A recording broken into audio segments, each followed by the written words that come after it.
আমার কানে এসেছে যে ওইখানকারই কিছু অভিনেতা অভিনেত্রী কিংবা পরিচালক তারাও এর সঙ্গে যুক্ত আছে আমাকে বসিয়ে দেওয়ার পিছনে, যে কোনো কারণেই হোক। তারপর থেকে টিআরপি পড়তে পড়তে পড়তে পড়তে পড়তে পড়তে একদম শেষে গিয়ে বন্ধই হয়ে গেল। আমাকে বাদ দিয়ে যদি তোরা দারুণ জায়গায় করতে পারতিস সেটা তো পারেনি। আমি ওই জঙ্গা জিপ চালিয়ে চালিয়ে বাচ্চা তুলতাম। বড় হয়তো ওই যাবার সময় আমার খুঁড়তো বোন টোন কাউকে বললো যে যাচ্ছি রে বলে গালটা টিপলো, হ্যাঁ ভালো করে। আমি আমার গালটা টিপলো না, আমার গালটা টিপলো। এই মানুষটা যিনি আজকে আমার পাশে বসে রয়েছেন, মানুষটার বক্তব্য শুনতে শুনতে আপনি একটা অন্য জগতে বিচরণ করবেন। দ্বিতীয়, আপনি হাসবেন না রিয়্যাক্ট করবেন সেটা বুঝে উঠতে পারবেন না। এমন একজন মানুষ যার কথা শুনলে পরে আপনার মানে মন মেজাজে তরতাজা হয়ে যাবে। এক এক সময় এমন এমন এক্সপ্রেশনস দেবেন না, হাসতে হাসতে পেটটা জাস্ট ব্যথা হয়ে যাবে। বিশ্বাস করুন, প্রচণ্ডভাবে মিস করছি এই মুহূর্তে দাঁড়িয়ে, কারণ তাকে আমরা টেলিভিশনের পর্দায় বা মঞ্চে বা ছবিতে সেভাবে আমরা দেখতে পাচ্ছি না। বাট আমার আপনার সকলের প্রিয়, ভীষণ হই হই করে চলা যার জীবন, যাকে টেলিভিশনের পর্দায়, ওটিটি হতে পারে, যে কোনো মাধ্যম, সব মাধ্যমেই তাকে আমরা দেখেছি হই হই করে চলছেন। সঙ্গে এই মুহূর্তে তনিমা সেন। তনিমাদি, স্বাগত তোমাকে বলে। যা যা বললাম মোটামুটি ইন্ট্রোতে, আমি মোটামুটি তোমার বিষয়ে একটু হলেও হালকা করে মানুষকে বোঝাতে পেরেছি। ঠিক বললাম কি বললাম না? বোধহয় খুব চাপের কিন্তু। কেমন আছো? মন মেজাজ শরীর কিরকম আছে তোমার? তুমি কি আমাকে তার কাটা বলে মনে করো? একদম না, কিন্তু সবাই মনে করে, আর তার কাটারা ভালো থাকে, আমিও ভালো আছি। তার কাটা মনে করে তোমাকে? তাহলে তো আমি এটা বলবো যে তোমাকে তো মানুষজন সেলিব্রিটি বলে মনেও করছে না। কি করছো তনিমাদি? এই সেদিন ঘটে গেল ঘটনা, তারপর আমার চোখের সামনে। বলো তুমি ভদ্র কি করে বললেন আমাকে? একটু করে শোনাও। ছি ছি ছি, মানে তোমার সেখানে থাকার দরকারটা কি ছিল? তুমি তো সরে যেতে পারতে। আমার তো চোখে পড়ে গেল, আমি মানে আর তখন আর কিছু বলিনি। চলো ইন্টারভিউ তো সামনে লাইনড আপ রয়েছে, তখন জিজ্ঞেসটা করবো। আসলে একজন ভদ্রলোক হঠাৎ আমার দিকে তাকিয়ে বললেন যে আপনি নিজেকে কি সেলিব্রিটি ভাবেন? আমি ভাবলাম এই রে কিছু নিশ্চয়ই ঝাড়বে। আমি বললাম না না, আমি ভাবি না। তা কেন ভাবতে যাবো? ও তা ভাববেন না মানে, এই তো যেই গাড়ি থেকে নামলেন সবাই মিলে এসে ছবি নিচ্ছে, সই নিচ্ছে, তা আপনি নিজেকে একজন সেলিব্রিটি ভাবছেন? আমি না কি বলবো, আমি ঠিক, তুমি দেখেছো নিশ্চয়ই আমার অবস্থাটা, থতমত কে আমি। তখন তিনি বললেন আমি কিন্তু আপনাকে সেলিব্রিটি ভাবি না। আমি বললাম না না, আপনি ঠিক ভাবেন, আমি সত্যিই সেলিব্রিটি নয়। তখন হচ্ছে কেন ভাবি না বলুন তো? কিসের সেলিব্রিটি আপনি?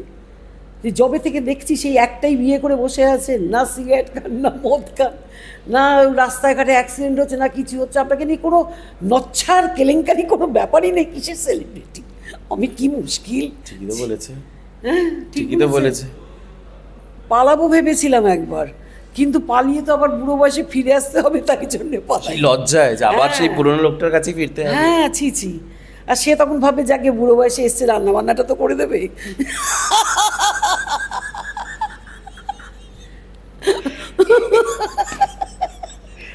তনিমাদি, একটু তোমায় কথা বলো তো।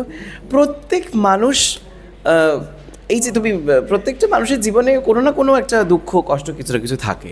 তোমার জীবনেও আছে, কারণ তুমি রক্ত মাংসের মানুষ। তো দেখিনি কোনো দিন তোমাকে কোথাও একটা মুখ কালো করে বসে থাকতে বা খুব গম্ভীর হয়ে বসে থাকতে।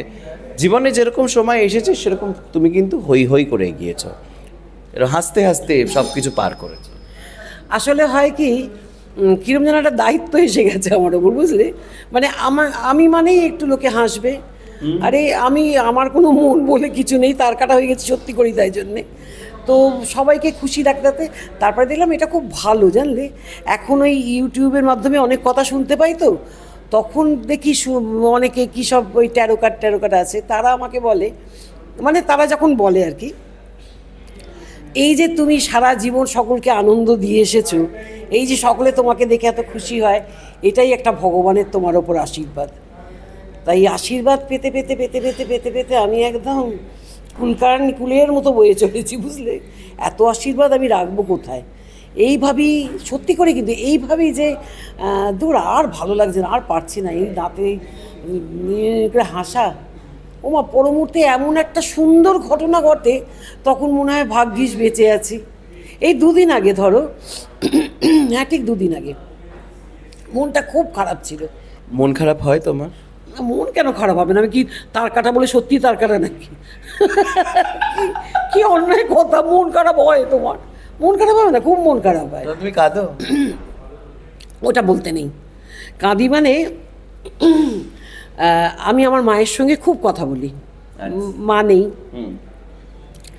মায়ের সঙ্গে খুব কথা বলি, এবং মা অনেক দিন হয়ে গেছে চলে গেছে, কিন্তু তবু আমি না ভীষণভাবে মাকে জলজ্যান্ত পাই। বিশ্বাস করে, এটা আমি কাউকে বোঝাতে পারবো না। আমি কিছু মানি না, আমার কোনো পাথর ফাথর আংটি ফাংটি কিচ্ছু নেই, এই নেই। ঠাকুরকেও এরমভাবে নমস্কার করি, করে কিছু না হলেই গালাগাল দিই, আবার বলি যে মানে বদমাইশ টাইপের মানুষ আর কি একজন, কিছু করার নেই। চাইও না সেই জন্য ঠাকুরের কাছে কিছু, জানি দেবে না, তার থেকে লড়াই করে নাও ভাই, ঠাকুরের সঙ্গে লড়াই। তো মায়ের সঙ্গে আমি খুব কথা বলি, তো তখনই মায়ের কাছেই যদি একটু কাঁদি, কি কাঁদি না, কিন্তু দরজাটি যেই খুলি অমনি আমি দাঁত কালানে এরমভাবে বেরিয়ে পড়ি ঘরে। এটাই হচ্ছে আসল, মানে বেঁচে থাকার আসল রসদ কি করে পাওয়া যেতে পারে এই যে মানুষটা। আর যেটা বলে যে মানুষের মধ্যে বিভিন্ন রকমের সত্তা থাকে, কোনো সময় নিজেকে কোনো সময় ডিসকভার করেছো নতুনভাবে? কিন্তু অনিমেষের হাসাতে পারে, মানুষকে ভালো রাখতে পারে। হাসির জন্য, যেহেতু আমরা বলি হাসি, তো আমাদের জীবন লাইফ স্প্যান নাকি অনেকটা দিন আর একটু কিছু বেড়ে যায়, এটা বলে। নিজেকে কীভাবে ডিসকভার করেছো? নতুন তো অনিমেষণে কী কী আছে যেগুলো আমরা দেখিনি কোনোদিন? না, তোমরা দেখবে কি করে, কারণ আমি ডিসকভার করি কিন্তু আমিও দেখিনি, তাই জন্য তোমরা দেখবে কি করে। আমি ঘুম থেকে উঠেই যখন দেখি হাত পা নাড়ছি, আজও বেঁচে আছি, তখনই ভাবি আজকে একটা কিছু করবো। মানে বলে না, মস্তিষ্ক শয়তানের বাসা, আমার মাথা কিন্তু শয়তানের বাসা নয়। আমার মনে হয় হাড়গোড়ে বাঁদরের হাড় লাগানো আছে পিরিং পিরিং করে লাফানোর জন্যে। আর মস্তিষ্কে যে কার মস্তিষ্ক আছে আমি ঠিক বুঝতে পারবো না, বলতে পারলাম না। তোমরা যদি জানো, তোমাদের তো অনেক বেশি লেখাপড়া জানা, যে এত বেশি মাথা কে খাটায়, কোন জন্তু জানোয়ার খাটায়, তার কিছু ঘিলু আমার মাথায় আছে। তুমি ছোট থেকেই এরকম? হ্যাঁ, আমি নিজেই জানি না আমার বয়স কত হয়েছে, আর বয়সটাকে পাত্তাই দিই না। এই তো বয়স তো ছাড়ো, হ্যাঁ বয়সের তো আবার কি, আবার এখন তো বাদ দিয়ে দাও, আরো 6 তো একটু তুমি বলো, ছোট থেকে এরকম? হ্যাঁ, আর এটা না খুব সাপোর্ট করে এসছে আমার বাড়ির লোক আমাকে। হ্যাঁ, বাড়ির লোকের সাপোর্টে কিন্তু হয়েছে, জানো তো। বেদরক্ষর মারধর করতো। মারও খেয়েছো? কি মার খেয়েছে আমার এই যে আমাদের সময়টা, আমাদের বয়সী, আমার মনে হয় না কোনো মেয়ে ওই টাইমে মার খেয়েছে এত বাড়ির লোক। কি করতে তুমি এত? কি জানি, পাঁচিলের ধারে পা ধুয়ে বসে থাকতাম। ঠিক আছে। তারপরে ধরো তখন সিপিএম আর কংগ্রেসের দেয়াল লেখা হচ্ছে, আমি গিয়ে তাদের মধ্যে একবার কংগ্রেসের হয়ে লিখছি, একবার সিপিএম এর হয়ে লিখছি। তুমি তো বেশ ভালো মানুষ। কি হয়েছে তখন কি তুমি বড়, বা তুমি ভোট দিচ্ছ তখন? না, ও আচ্ছা, একদম বাচ্চা বয়স, ছোট, 12-13 বছর বয়সে ভোট দিই। ভোট তো বিয়ে তার পরে এসছে আমার নাম। হ্যাঁ, তারপরে সিপিএম কংগ্রেসে তুমি দেওয়াল? হ্যাঁ, সবই লিখছি তাদের সবার সঙ্গে। অবশ্য তখন তো এই যুদ্ধটা ছিল না, তখন ওই সিপিএমের বাড়িতে বসেও কংগ্রেসিরা চা খেত, কংগ্রেসের বাড়িতে বসেও সিপিএমেরা চা খেত। আর আমাদের বাড়িটা ছিল একটা ডেরা, আমার বাপের বাড়িটা একটা ডেরা। আমি জন্মের আগে থাকতে শুনে এসেছি, ওখানে বিধানচন্দ্র রায়টাই এসে বসতেন, আমার দাদু ডাক্তার ছিলেন, খুব বন্ধু ছিলেন ওরা। তো সেরকম যেমন এই বাড়িতে কংগ্রেসই একটা আমল ছিল আর কি। তো তারপরে বাবা কাকারা সবাই সেই মনস্ক, মাও তাই। আবার মায়ের বাপের বাড়ি দীনবন্ধু মিত্রের বংশ মারা, তো সেখানে তারাও তো সব স্বাধীনতা সংগ্রাম নিয়ে এসে, এ বাড়ি সত্যেন্দ্রনাথ দত্ত। তো সমস্ত মিলিয়ে আমার একটা নিজের ভেতরেই একটা জগা খিচুড়ি ব্যাপার ছিল আর কি। যে আমার ছোটোবেলা থেকে আমি শুনেছিলাম যেটা, যে বাবারা তখন বলতেন যে দোষ ধরতেন, যে না এটা কিন্তু এটা উচিত কাজ করলো না। ধরো সবাই তো কংগ্রেসেই, তারা কিন্তু উচ্চ গলায় বলতো না এটা এটা অন্যায় করলো, এটা সাপোর্ট করতে পারলাম না। কিন্তু তার মানে এই নয় যে দলটা ভেঙে টাক করে অন্য দলে চলে গেল। এবং বাবাদের বন্ধুরাও তো তাই ছিল। এবার বন্ধুদের ছেলেরা মানে আমাদের দাদা টাদারা তারা সিপিএমকে সাপোর্ট করতে শুরু করলো, তারা এসে বাড়িতে বসে এবার ঝগড়া তর্ক হচ্ছে আর কি, সিপিএম এই করবে মানে বামফ্রন্ট এই করবে, বুঝেছি, হ্যাঁ। আর কংগ্রেস এই করবে, এই করতে করতে মা এসে এসে টুস টুস করে বলে দিয়ে যেত, আর তার সঙ্গে মুড়ি তেলে ভাজা চাও আসতো। তো অতএব বন্ধুত্বটা খুব ভালো ছিল। যখন ভোট চাইতে এলো তখন এসে হয়তো সিপিএমের ছেলেরা বললো যে যাকে মেশমশাই চললাম, ভোটটা কিন্তু দেবে না, দিতে যাবে না আমাদের। এবার তোর বাপকে আগে বল তোকে ভোট দিতে, তারপরে তো আমরা দেবো। নিজের বাড়িতে কংগ্রেস বসে রেখেছিস, সে আগে বামফ্রন্টকে ভোট দিই। বাহ, কি সুন্দর একটা সৌজন্য বোধ ছিল সত্যি। এটা বোধহয় এটা একদমই মিসিং এখন। তাই জন্যে আমি কিন্তু সেই বোধটা ভেতরে আছে বলেই আমি দুমদাম অনেক কথা বলে ফেলি, যেটা লোকে ভাবলো গেল গেল গেল গেল গেল রব উঠলো। আমি কিন্তু আজকে যদি ধরো মানে ফ্যাশনে তো পড়েছে, ফ্যাসাতে পড়েছি, আমার মনে হয় না তারা আমাকে ফ্যাসাতে ফেলেছে।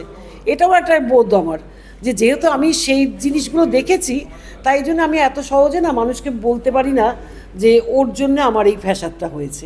হয়তো হয়েছে, হয়তো বা হয়নি। কাজে নেই, প্রায় 1 বছর হতে চললো তোমাকে, কিন্তু আমরা কোথাও দেখতে পাচ্ছি না। হ্যাঁ, 200 সামথিং 217 দিন আজকে আমার কাজ হয়েছে তোমার, এবং 1 বছর আর কিছু দিন গেলে পরে তা খাচ্ছি দাচ্ছি মেজাজে আছি, লুকিয়ে চুরি মিষ্টি খাচ্ছি, সুগার বাড়াচ্ছি, আর কি চাই। কিন্তু তুমি তো শিল্পী মানুষ, শিল্পী সত্তা রয়েছে ভিতরে, শিল্পী মন রয়েছে, তো সেই দিক থেকে তো তুমি নিজেকে কোনোভাবে স্যাটিসফাই করতে পারবে না।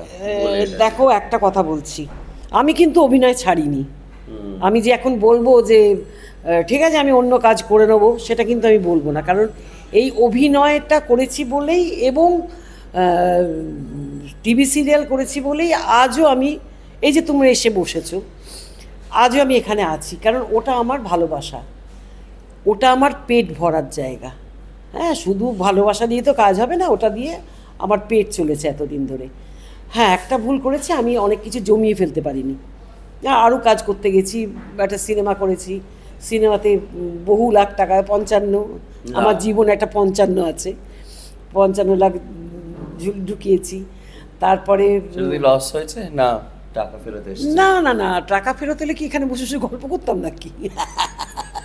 কিন্তু যার থেকে ধার নিয়েছিলাম তাকে ফেরত দিয়ে দিয়েছি, সেই জন্যই লস। তো যাই হোক, আছে, মাথা উঁচু করে তুমি তো বেরোচ্ছ। হ্যাঁ, তাতে আর খেয়ে পড়ে তো আছি, এতদিন হয়ে গেল, তো আবার কি।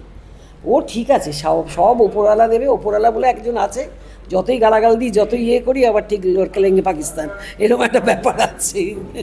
আমাকে সবসময় কোনো কাজটা আমি হাতের মুঠোয় পাইনি, কোনো টাকাটা আমি হাতের মুঠোয় পাইনি।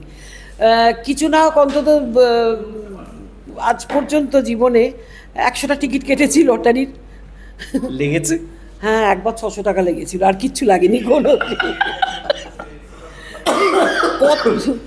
হাসতে হাসতে কাশি উঠে গেল আমার। কত স্বপ্ন আমার মিলে যায়, বিশ্বাস করো, এই স্বপ্ন দেখেছি মিলে যায়। আমি ঘুম থেকে উঠে বলি আজকে না এই স্বপ্ন দিলাম, এমা বলে ফেললাম, যদি না মেলে কিন্তু মিলে যায়। কতবার স্বপ্ন দেখেছি, লটারি পেয়েছি, একবারও মেলেনি।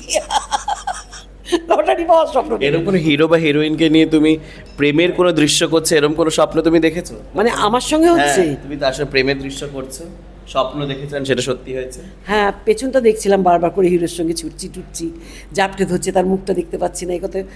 লাস্টে হুমড়িকে পড়ে গিয়ে দেখি তোমার বর।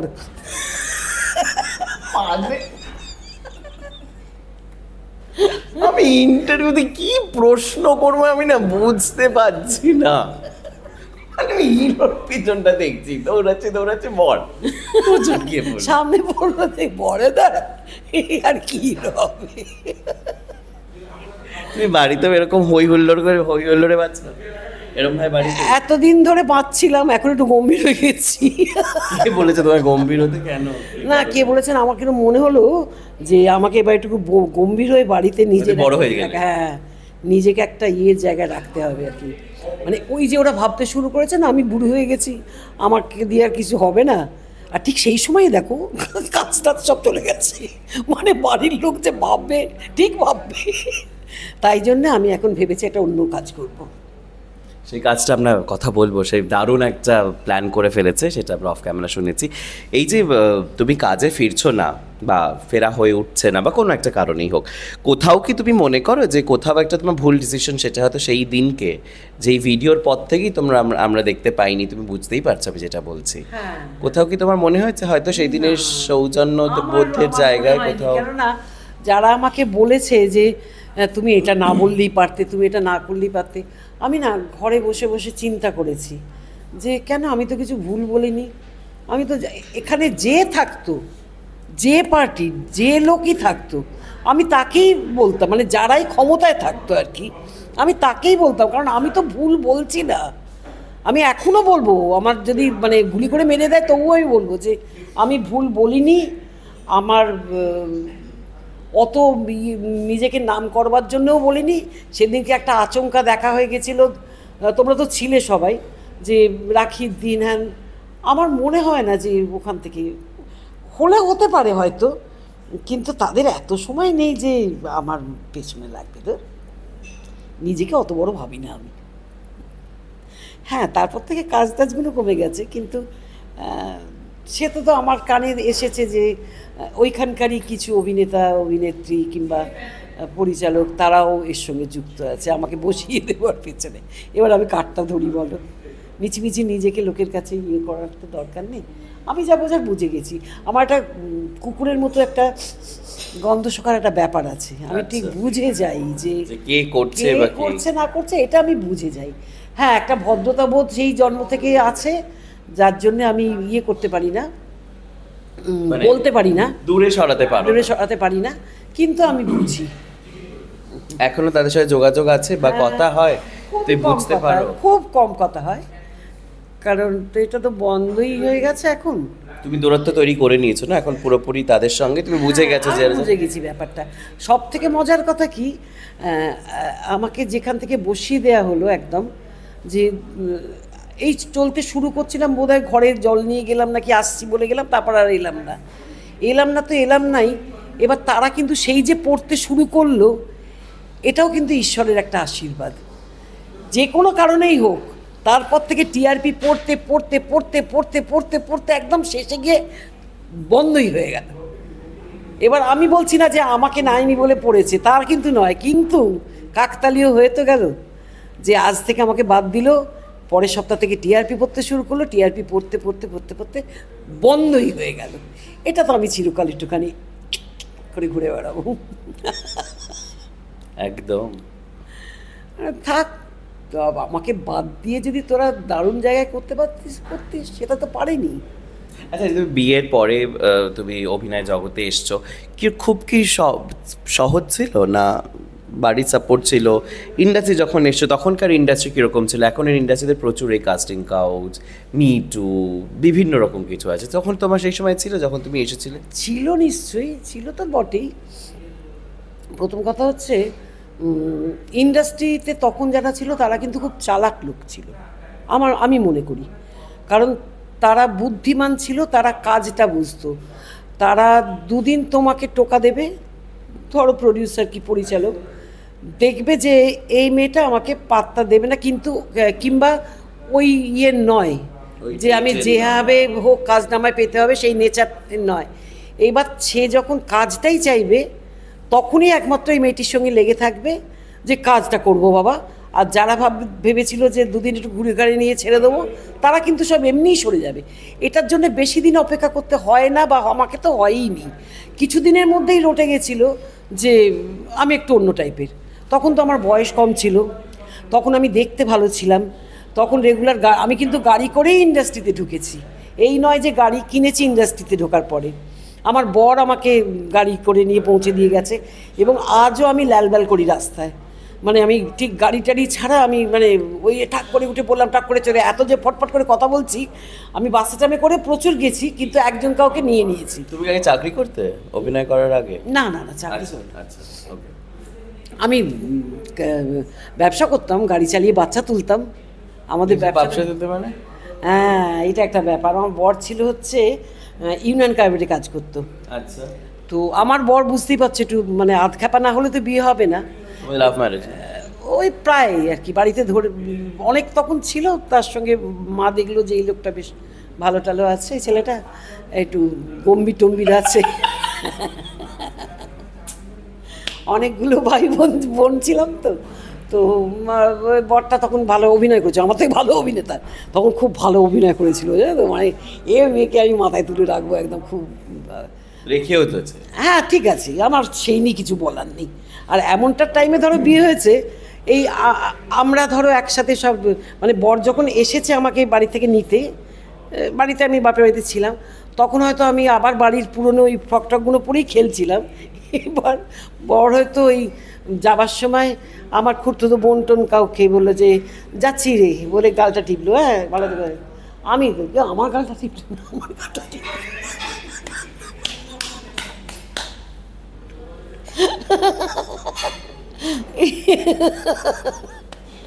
হ্যাঁ রে, বড় তো রেডি হয়ে থাকে, হ্যাঁ ঠিক আছে ঠিক আছে। তো এরকমভাবেই কেটে গেছে। তারপরে যখন কাজ করতে এলাম, একটু খ্যাপা ছিল বরটা, এমনি ভালো কিন্তু খ্যাপা। তো যাই হোক, সে হাড় করে চেঁচিয়ে উঠতো, তখন আমি প্রথম দেখে ভাবতাম এই কী রে ভাই, পাগলা নাকি এরকম চেঁচাচ্ছে। তারপরে দেখলাম যে ধর ওকে চেপে যা, আমি কথা না বললেই হলো, কতক্ষণ একলা চেঁচাবে, ঠিক হয়ে গেল। তো যাই হোক, সেরমভাবেই তো কাটিয়ে দিলাম এতগুলো বছর। আর ওপরে গিয়ে এখন ভাবছে কী ভুল করেছি, গেছে তো ওপরে এখন ভাবছে। আমি প্রথম কয়েকটা মাস একটু ভয় পেয়েছিলাম যে এক্ষুনি না তুলে নেয় আবার, কারণ আমাকে ছাড়া চলছে কী করে কে জানে। তারপরে ছেড়ে দিয়েছে, তখন ওজনের জন্য তুলতে পারেননি।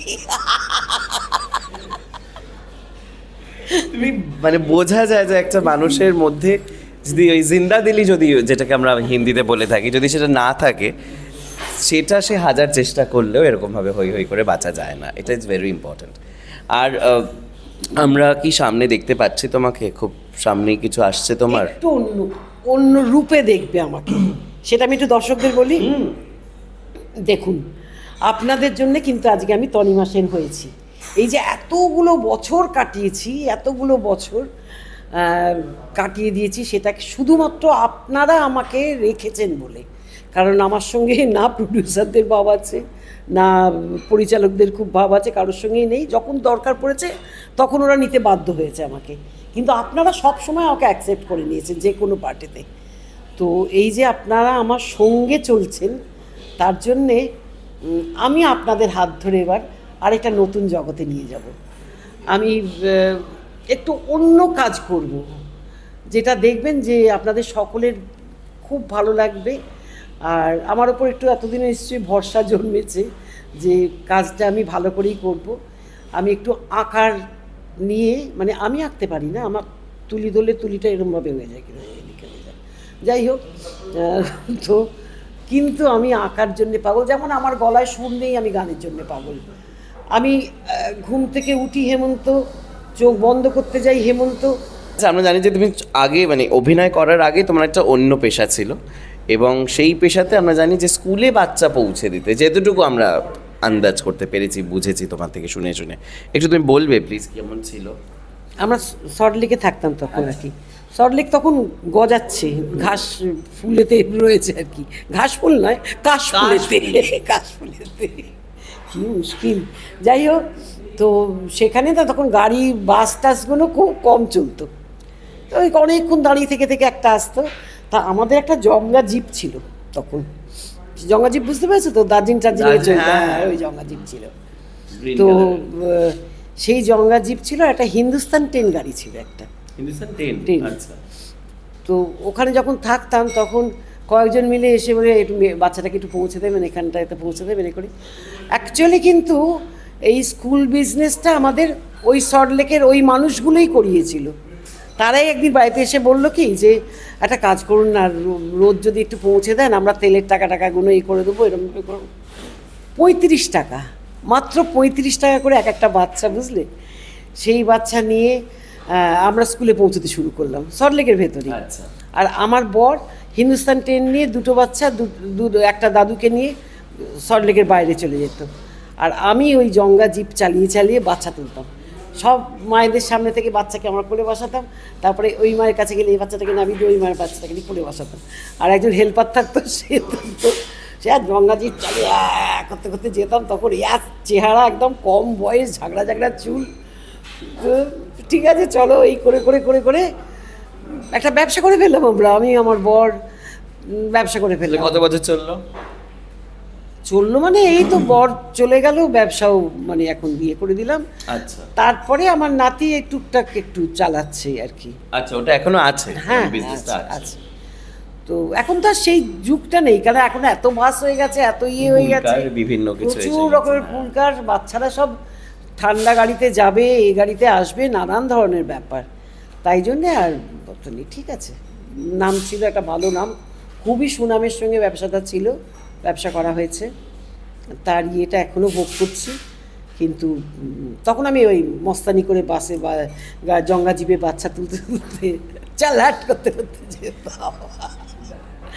তুমি নিজের কিছু প্ল্যান করলে না কেন, নিজের প্রোডাকশন হাউস বা এরকম কোনো কিছু করেছো বা আছে? না, প্রোডাকশন হাউস নেই আমার, কারণ আমি একটা ছবি করেছিলাম, সেটা তো জানাই আছে, সেটা তো হয়ে বিক্রি টিক্রি হয়ে গেছে আগে। কিন্তু আবার তো দাঁড়িয়েছি, দাঁড় না সহ্য করে দিয়ে দাঁড়িয়ে গেছি। এইবার আমার একটা ছবি করে ফেলেছিলাম হঠাৎ, ছোট ছবি, আমারই নিজের গল্পে। আগেরটাও বড় ছবিটাও আমার নিজের গল্পে ছিল, লিখতে টিখতে পারি একটু, ওটা বাবা মাদের দৌলতে ঈশ্বরকে দেওয়া একটা কিছু আছে। তো সেই গল্পটা 30 মিনিটের ছবি, আমি আর দেবদূত করলাম, আর আমার নিজস্ব ক্যামেরাম্যান হচ্ছে সিদ্ধার্থ পুপু। ও চারিদিকে যত বড় বড় কাজ করে ফেলে, আর তারপর আমি পুপু হ্যাঁ বলো, কিছু মাথায় এলো, এসছে একটা, আবার আমরা গোছগাছ করে, কারণ পুপু আমার মনটা বোঝে, আমি যাকে নিয়ে কাজ করব সে যদি আমাকে না বোঝে তাহলে তো করে বোঝাতে পারবো না, কারণ আমি উৎপটাং কিছু চিন্তা করব, পুপু আমাকে আড়ালে ডেকে বলবে এটা হয় না, ঠিক আছে, কিন্তু উৎপটাং চিন্তা করি না যদিও। ঠিক আছে, 30 মিনিটের ছবি করলাম অকাল বর্ষণ বলে। এ বাবা, এটা 2 মিনিটের প্রমোদ চারিদিকে ছড়াতে ছড়াতে একটা ছেলে আমাকে, অজানা ছেলে, ফোন করে বলল যে আমি আপনার প্রোমোটা পেয়েছি, এটাকে একটুখানি ইয়েতে পাঠান না, বাইরে বাইরে পাঠান না। হলে আমার একদম চেনাশোনাও নেই, কিচ্ছু নেই, আমি জানিই না কোথায় কী করবো। আর সব জায়গা থেকে ওই হাটকাতে গেলে অনেক ইংরেজি জানতে হবে বাবা, অত ইংরেজি বলবে কি? তো তারপরে অনেক ট্রান্সলেশন করে ইংরেজি ভাবতে ভাবতে ভাবতে ভাবতে সময় কেটে যাবে। তখন ছেলেটা বললো যে আমি করে দিচ্ছি দিদি, দেখছি আমি। ওমা, ও বললো যে কিছু জায়গা আছে বিনা পয়সায় হয়, কিছু জায়গায় হচ্ছে টাকা দিয়ে হয়। টাকা কত টাকা লাগবে? আমার সবসময় তো ব্যাগের অবস্থা বিক্রি, তখন বলছে যে কত টাকা, বললো কোনোটা 1500, কোনোটায় 1000, কোনোটায় 200, যাও ঠিক আছে চলো, আমার মধ্যে ঠিক আছে। তখন করে দিল। আরে 12-14টা জায়গায় পাঠিয়েছে, তার মধ্যে 10টা জায়গা থেকে আমি ফার্স্ট প্রাইজ পেয়ে গেছি গো, ইন্টারন্যাশনাল। দেখো তাহলে, হ্যাঁ, কদর তোমার নিজের জায়গায় হলো না, কিন্তু বাইরের মাটিতে গিয়ে বাইরে মানে কি সেই ডেল্টা ফেলটা কোথা থেকে প্রাইজ এসেছে, যাদের আমি কি ভয় রে, এবার প্রাইজ দিতে থাকলে কি কথা বলবো কে জানে।